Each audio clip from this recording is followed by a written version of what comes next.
Hello everyone and good day. Dan Manson here. That's right, Dan the Man with the Plan is here to stay. Welcome to another installation of the My Intro to series.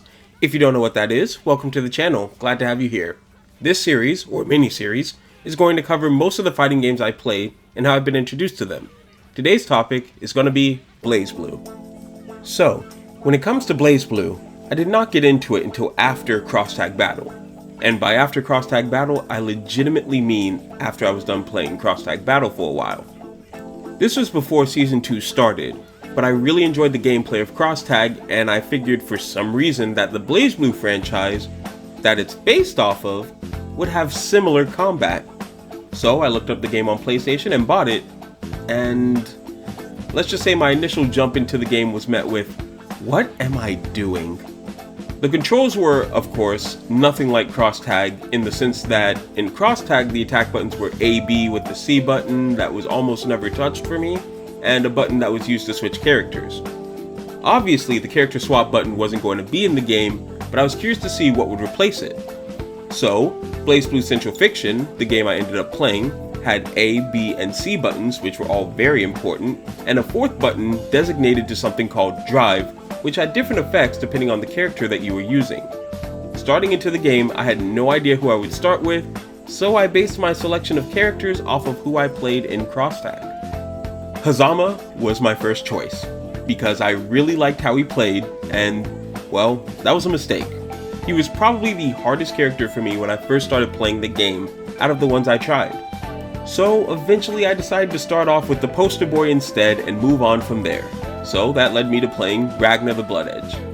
Ragna was a good breath of fresh air as a lot of the mechanics of the game came a lot easier to me, especially after playing the tutorial.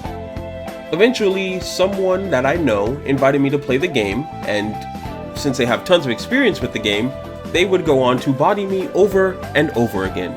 Obviously I was jumping from character to character to find someone who sticks, but I was only able to find 3 that really stuck to me: Kagura, Silica, and Bang, and those 3 would eventually become the foundation of my gameplay. Kaguya was a great character for me to just press buttons with to get a grasp on the game and understand certain mistakes I was making. Silica was just a character that I was interested in because, you know, she had like a stand or a persona or whatever it was. And Bang's a ninja. That's all. That's the only reason I played Bang, is because he's a ninja, and I like ninjas. Playing through arcade mode got me to learn a lot about the characters, and I didn't even bother trying to go through the story mode after the first few seconds when I realized I had no idea what was going on.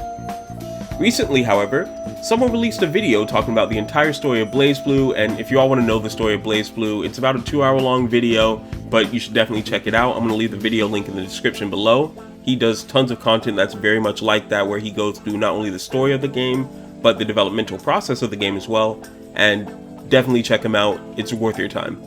But back on topic, BlazBlue solidified my confidence in Arc System fighting games because their games are handled very well with a bunch of love and care and have a lot of good mechanics that go into them, at least the ones I've played. BlazBlue is a phenomenal game that can be difficult to pick up, but if you just put a little bit of time into it, you'll start developing in no time.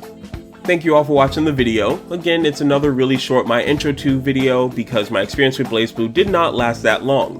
When I first picked up the game and when my friend invited me to play with him was only really a one-time play session that I had, but recently I decided to pick it back up after the aforementioned video that explained the story of the game.